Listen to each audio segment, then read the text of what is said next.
नमस्कार। आइए आज हम समास समास को बहुत ही आसान तरीके से समझने का प्रयास करते हैं। आज का विषय है समास। समास को समझने के पहले दो तीन बातें और हमें समझनी होगी। देखिए, ये जैसे कि मैंने आप लिखा पुस्तक आलय। अब देखिए, ये जो है ये क्या है? शब्द है। वर्णों के सार्थक समूह को हम शब्द कहते हैं और शब्दों के सार्थक समूह को हम वाक्य कहते हैं। हमें पढ़ना क्या है? समास पढ़ना है। तो समास के लिए जो जरूरी चीज है वो थोड़ा सा देख लें हम। ये पुस्तक, ये क्या है? शब्द है। ये देखिए, ये भी जो है शब्द है। अब हमें जानना यह है कि अब जैसे कि मान लीजिए कि यह पुस्तक अच्छी है या लाल है। अब जैसे देखिए, ये मैंने एक वाक्य लिखा। अब ये पुस्तक शब्द, यहाँ हम क्या कह रहे थे? ये पुस्तक जो है एक शब्द है। अब यहाँ देखिए, यह पुस्तक अच्छी है, यह वाक्य में लिखी हुई है। तो अब ये जो पुस्तक शब्द है जब वाक्य में प्रयुक्त हो गई है तो हम इसे पद कहते हैं। क्या कहते हैं? पद। अब देखिए, ये जितने भी शब्द थे अलग अलग जब लिखे जाएंगे तो ये शब्द कहलाएंगे और जब वाक्य में प्रयुक्त हो जाएंगे तो ये पद कहलाते हैं। क्लियर? चलिए, अब ये भी इसी तरह से है। आलय का मतलब क्या होता है? घर होता है। तो आलय के साथ हम जोड़ देते हैं। ये बन गया पुस्तकालय। पुस्तकालय। अब देखिए, ये दो शब्द थे, पुस्तक और आलय। पुस्तकालय बने। अब इसका क्या अर्थ होता है? पुस्तक का घर। आलय का मतलब घर होता है। पुस्तकों का घर आप कह सकते हैं।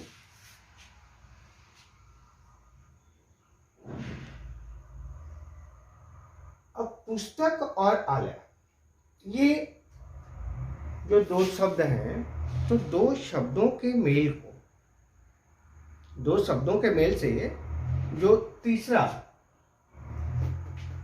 एक शब्द बना, यही जो है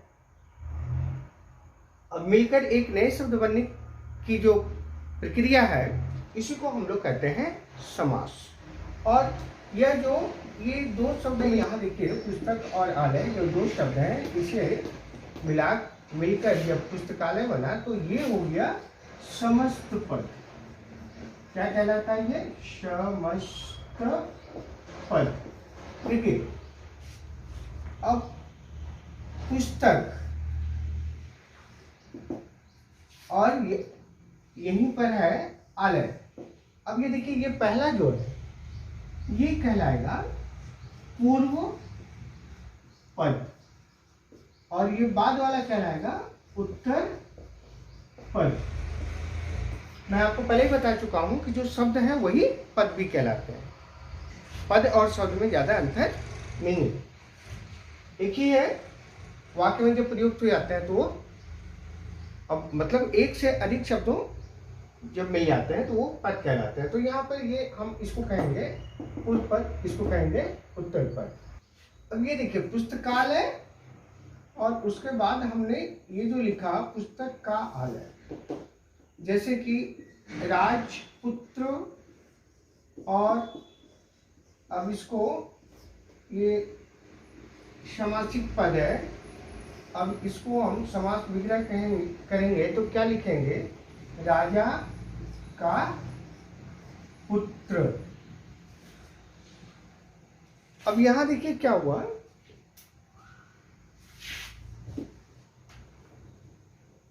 ये देखिए ये कारक की एक विभक्ति, कारक की विभक्ति विग्रह में आ गई। इसको इस प्रक्रिया में लाने को ही हम कहते हैं समास विग्रह।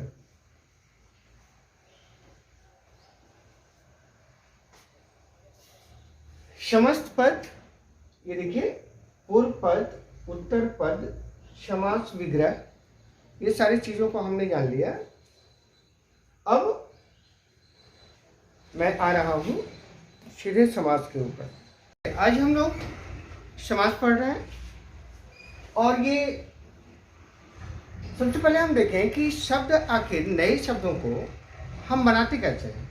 नए शब्दों को बनाने के लिए हम देखिए उपसर्ग का प्रयोग करते हैं और नए शब्द बनाते हैं, प्रत्यय का प्रयोग करके नए शब्द बनाते हैं।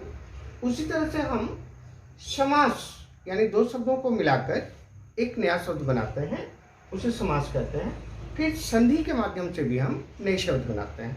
तो हम नए शब्द बनाना सीख रहे हैं, ठीक है। नए शब्दों का निर्माण होता है दो शब्दों को मिलाकर, जब हम एक तीसरा शब्द बना देते हैं तो उसे ही हम समास कहते हैं। अब समास के भेद के विषय में हम पढ़ेंगे। समास के भेद कितने हैं, 6 भेद हैं। सबसे पहला क्या हुआ, तत्पुरुष समास। तत्पुरुष समास जो है के 6 भेद होते हैं, और आप पहले पढ़ चुके होंगे। देखिए कारक, कारक को, तत्पुरुष समास को समझने के लिए कारक को समझना होगा। कारक कौन कौन है, कर्ता, इसकी विभक्ति भी हम लिखेंगे साथ में। कर्ता ने कर्म को, बोलते रहिए आपको जितना याद है, सुन रहे मेरी बात को, हेलो, कारक की ये बोलिए। कर्ता ने कर्म को करण से, एक धीरे धीरे, कर्ता ने कर्म को करण से, गुड, एक मिनट, करण से संप्रदान के लिए, संप्रदान के लिए, संप्रदान के लिए, उसके बाद अपादान, हाँ ठीक बोले, अपादान क्या, का भाव, अपादान क्या है विभक्ति इसकी, अपादान का भाव, अपादान से अलग होने का भाव होता है, ठीक है। संबंध काके की, एक मिनट, संबंध क्या है इसकी विभक्ति, संबंध काके की, का, के, की। चलिए इरादे नहीं भी होता है इसमें, लेकिन इसका प्रयोग ही नहीं होता है। अब तो कर्ता ने कर्म को करण से, के द्वारा भी होता है या द्वारा भी, ठीक है, लिख सकते हैं। संप्रदान के लिए अपादान से संबंध काटे की, उसके बाद अधिकरण, ड्राइवरी, अधिकरण, अधिकरण बोलिए, अधिकरण में, मैं पर ऊपर, हाँ में, पर, ऊपर, और क्या बचा, हे अरे अजी, संबोधन, हे अरे अजी, हाँ संबोधन, हे अरे अजी, हो, अरे, अजी, ठीक है ना। तो ये हो गया। अब इसके पीछे एक कहानी को आप समझ लीजिए। इस कहानी के माध्यम से क्या होगा कि आप कभी भूलेंगे नहीं, तत्पुरुष समास के भेदों को आप भूलेंगे नहीं। ये सबसे बड़ा फायदा होगा आपके लिए। तो आप ये मान लीजिए कि ये जो तत्पुरुष है ये एक ठेकेदार है। अब ठेकेदार है, अब इसको जो है कुछ मजदूरों की जरूरत पड़ी। अब मान लीजिए कोई ठेकेदार है, जब मजदूरों की जरूरत पड़ती है तो क्या होता है, अब एक स्थान होता है रेलवे स्टेशन से ठीक थोड़ा सा हटकर एक मोड़ होता है, वहाँ सुबह सुबह देखेंगे 7:30-8 बजे सारे मजदूर आके इकट्ठे हो जाएंगे। जिसको जितने मजदूर की जरूरत होती है, जिस तरह के मजदूर की जरूरत होती है, वो लेकर चले जाते हैं। तो अब ये मान लीजिए कि तत्पुरुष समाज ये निकले, भाई हमें उनको जो है एक अच्छी टीम बनानी है, तो कुछ मजदूर चाहिए। अब ये यहाँ गए, देखे भाई कारक जो है ये 8 भाई जो है यहाँ पे एकदम प्रेजेंट है, उपलब्ध है। ये अपने हथियारों के साथ में करता नहीं, ये क्या है इसका हथियार है। मान लीजिए कि कोई मिट्टी कोड़ता है तो उसके पास कुदाल होगा, कोई जो है मान लीजिए कि पेंट करता है तो उसके पास ब्रश होगा। तो उसी तरह से मान लीजिए कि मिट्टी किसी को ढोना है तो वो उसके पास टोकरी होगी। तो उसी तरह से जिस तरह के जो मजदूर होते हैं उस तरह से उनके हथियार होते हैं, औजार होते हैं। हथियार मतलब आप यहाँ औजार से समझ लीजिए। तो अब ये भी औजारों के साथ ये लोग खड़े हैं यहाँ। अब तत्पुरुष आता है और ये एकदम मजा हुआ जो है ठेकेदार है भाई, ठीक है, एकदम क्या बोलेंगे उसको, एक्सपीरियंस होल्डर या तो फिर अनुभवी आप कहें, ठीक है, कि कहाँ काम जो है एक ढंग का होगा, बिल्कुल प्रोफेशनल। तो अब ये देखें, ये आता है, इसको देखता है और कर्ता को कहता है कि अरे ये सबसे बड़ा भाई है। तो कहता है नहीं नहीं तुम बूढ़ा हो गया, ठीक है, तुमसे अब काम नहीं होगा, ठीक है, तुमको नहीं लेगा। इन लोगों को देखता है, हाँ ठीक है। और ये संबोधन, अरे तुम एकदम छोटा, तुमको भी नहीं लेगा। अब क्या करता है, ये बड़े वाले को भी छोड़ देता है और सबसे छोटे वाले को भी ये छोड़ देता है। अब ये 6 को बीच से जो एकदम पूरे जवान है काम करने के लिए, इन लोगों को ले लेता है। अब ये जो है ये 6 यहाँ चले आए। अब देखिए, अब इसके ये भेद हो गए, क्या हो गए, कर्म तत्पुरुष। अब होता है ना कि आप जिस कंपनी में काम करने जाएंगे फिर उसका ड्रेस पहनेंगे, आप उसके आदमी कहलाएंगे। तो अब यहाँ ये कारक था, अब यहाँ पर हो गया ये लोग कर्म तत्पुरुष समास। उसके बाद ये देखिए, ये बना करण तत्पुरुष समास।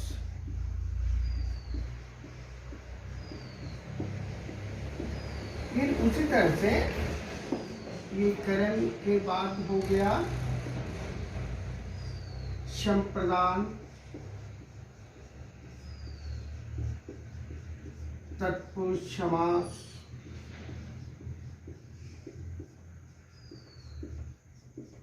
और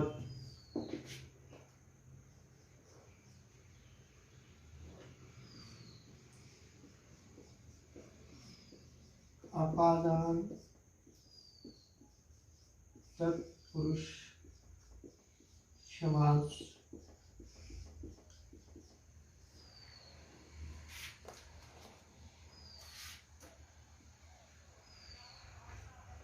संबंध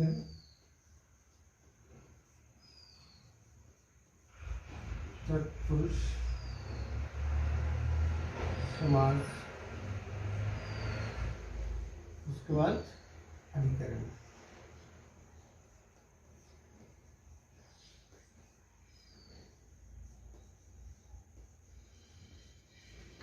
अधिकरण तत्पुरुष समास। अब देखिए, बिल्कुल नाम याद रहना चाहिए आपको। ये कारक के सबसे ऊपर वाले को हटा दीजिए और सबसे नीचे वाले को हटा दीजिए, और कर्म से लेकर अधिकरण तक जो है, अब यहाँ आ गए कर्म से लेकर अधिकरण तक। कर्म, करण, संप्रदान, अपादान, संबंध, अधिकरण। अब ये सारे के सारे हो गए तत्पुरुष समास। अब देखिए, जब यहाँ ये लोग आ गए, अब जब ये लोग काम करना शुरू किए तो अब इसके हिसाब से काम करेंगे। अपने औजार, अपने जो जिसका मान लीजिए मिस्त्री होता है वही वो काम करेगा। कोई राजमिस्त्री है तो राजमिस्त्री का ही काम करेगा, कोई मान लीजिए फिटर है, कोई इलेक्ट्रिक है, तो उसी तरह का ये लोग सब काम कर रहा है। अब काम कैसे कर रहा है ये देखिए।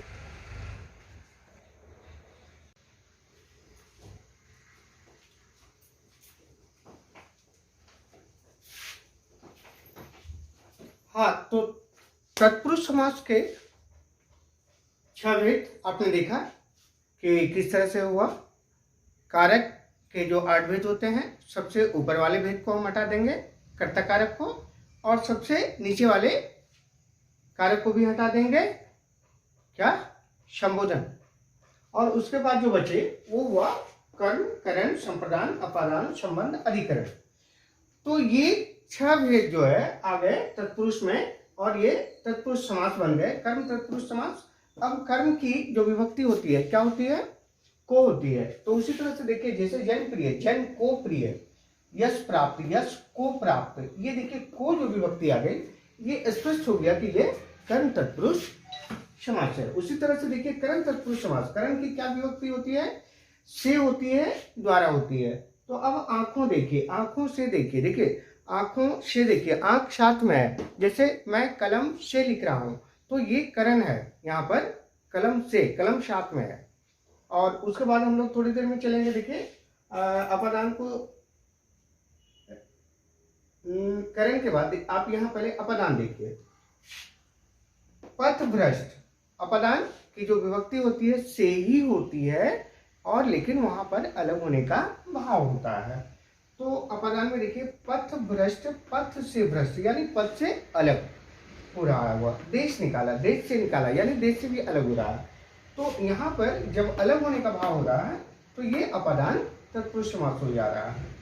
संप्रदान के लिए इसकी विभक्ति है सत्याग्रह, सत्य के लिए आग्रह, विद्यालय, विद्या के लिए आलय। अब संबंध में आइए, संबंध का होता है का, के, की। क्षमादान, क्षमा का दान, देखिए का आया, प्रसंगानुकूल, प्रसंग के अनुकूल, के आया। अब उसी तरह से जैसे कि सबसे पहले हमने लिखा था राजपुत्र, राजा का पुत्र। तो ये जो तत्पुरुष समास होता है इसमें उत्तर पद प्रधान होता है, इस बात का भी आप ध्यान रखेंगे। तत्पुरुष समास में उत्तर पद प्रधान होता है। ये भी आपको याद रखना है कि किस समास का उत्तर पद प्रधान होता है, या तो फिर तत्पुरुष समास का कौन सा पद प्रधान होता है, पूर्व पद या उत्तर पद। तो जैसे कि राजा का पुत्र हमने कहा, तो पुत्र यहाँ जो है प्रधान है। राजपुत्र और शूत पुत्र आपने सुना होगा, करण के लिए प्रयोग होता है। तो राजा का पुत्र, शूत का पुत्र, कहने का मतलब पुत्र जो है प्रधान हुआ, यानी उत्तर पद प्रधान है। अब अधिकरण, अधिकरण में पर, ऊपर आप जानते हैं अच्छी तरह से, तो रथासीन, रथ पर आसीन, ये पर आ गया। उसी प्रकार देखिए जलमग्न, जल में मग्न यानी में आ गया। तो अब ये स्पष्ट हो गया है कि ये कौन सा तत्पुरुष समास है। हालांकि ये विशेष करके जो है ऊंचे क्लासों में जो है, क्लास 9, 10 के लिए जो है इसे याद रखना बहुत जरूरी हो जाता है। और क्लास 8 तक जो है बिल्कुल इसके भेदों में जो है हम नहीं आते हैं, सिर्फ तत्पुरुष समास लिख देने से भी इसका उत्तर पूरा हो जाता है। लेकिन आपको बिल्कुल याद रखना चाहिए, ये बहुत आसानी है।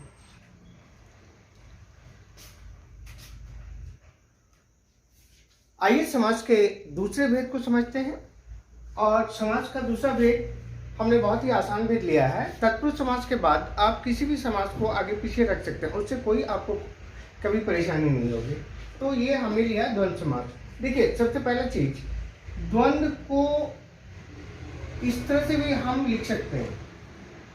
ये देखिए, अब बच्चे जो गलतियां करते हैं वो ये करते हैं कि समास का नाम लिखना हो यदि उनको, तो हर समास का नाम देखेंगे संयुक्त अक्षर से बने हुए हैं सब, तो लिखते समय ही गलती कर देते हैं। मान लीजिए कि आधा नंबर देना है और आपने वर्तनी भूल लिख दिया, तो फिर वो आधा नंबर भी आपका चला गया। इसलिए इसके नाम को लिखते समय बहुत ध्यान रखना है। हर समास का नाम उसी तरह है। तो अब देखिए द्वंद्व समास। द्वंद्व समास आप ये समझ लें कि जहां उत्तर पद और पूर्व पद में, पूर्व पद और उत्तर पद में कहीं कोई द्वंद्व ना हो, माने कोई छोटा कोई बड़ा नहीं होता है, यानी दोनों ही पद के समान महत्व होते हैं, यानी दोनों ही पद प्रधान होता है। क्लियर? अब ये देखिए द्वंद्व समास के क्या हुए, दोनों पद प्रधान हुए।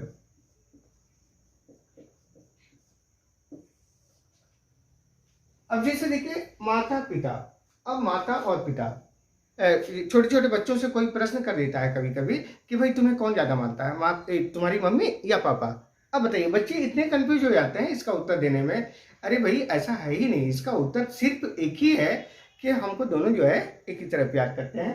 तो ये माता पिता देखिए एकदम, माता और पिता मतलब दोनों का महत्व बराबर है और दोनों पद प्रधान है। उसी तरह से लोटा डोरी, लोटा और डोरी, अमीर गरीब, अमीर और गरीब, हानि लाभ। बताइए क्या होगा? हानि लाभ। हानि और लाभ, ठीक है। हानि और लाभ। और लाभ, बिल्कुल सही उत्तर। अब ये देखिए दाल, आटा, दाल, क्या होगा? आटा और दाल। आटा और दाल।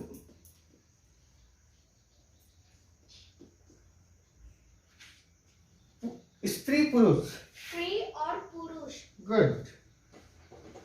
स्त्री और पुरुष, ये देखिए स्त्री और पुरुष में जो है दोनों ही प्रधान होते हैं। कहा जाता है कि जीवन में ये दो पहिए हैं जीवन को चलाने के लिए, इस समाज को चलाने के लिए स्त्री और पुरुष दोनों का महत्व इसलिए बराबर होता है। अब देखिए लिखा हुआ है चाय कॉफी। बताइए क्या होगा? चाय और कॉफी। नहीं होगा, यही तो बात है, चाय और कॉफी नहीं होगा। क्योंकि जब आपके घर में कोई आएंगे तो आप पूछेंगे चाय या कॉफी, चाय या कॉफी। यहीं पर बस यही याद रखना है आपको, द्वंद्व समास में सिर्फ यही याद रखना है। यही एकमात्र ऐसा है जहां की और नहीं लगता है, चाय या कॉफी। कभी कभी जो है और की जगह पर यहाँ या लगता है और विशेष करके यही लगता है। तो हमने देखा कि द्वंद्व समास के दोनों पद प्रधान होते हैं और इसके जो ये समस्त पद है, माता और पिता जैसे ये सारे के सारे समस्त पद है। तो ये जो योजक चिन्ह आप देख रहे हैं, एक योजक लगा हुआ है, तो योजक की जगह पर हमको और लिख देना है। बस इसका जो है विग्रह बहुत ही आसान है। द्वंद्व समास का समास विग्रह करना बहुत ही आसान है। माता पिता, ये योजक के चिन्ह को आप यहाँ और लगा दें, तो इस तरह से सब जगह जो है और लगा हुआ है। चाय कॉफी में जो है चाय और कॉफी ना होकर चाय या कॉफी हो जाएगा। बस याद रखें द्वंद्व समास के दोनों पद प्रधान होते हैं, यानी कोई द्वंद्व नहीं होता है कि कौन सा पद प्रधान है और कौन सा प्रधान नहीं है। जहां कोई द्वंद्व ना हो वही द्वंद्व समास है, इसके दोनों ही पद प्रधान होंगे।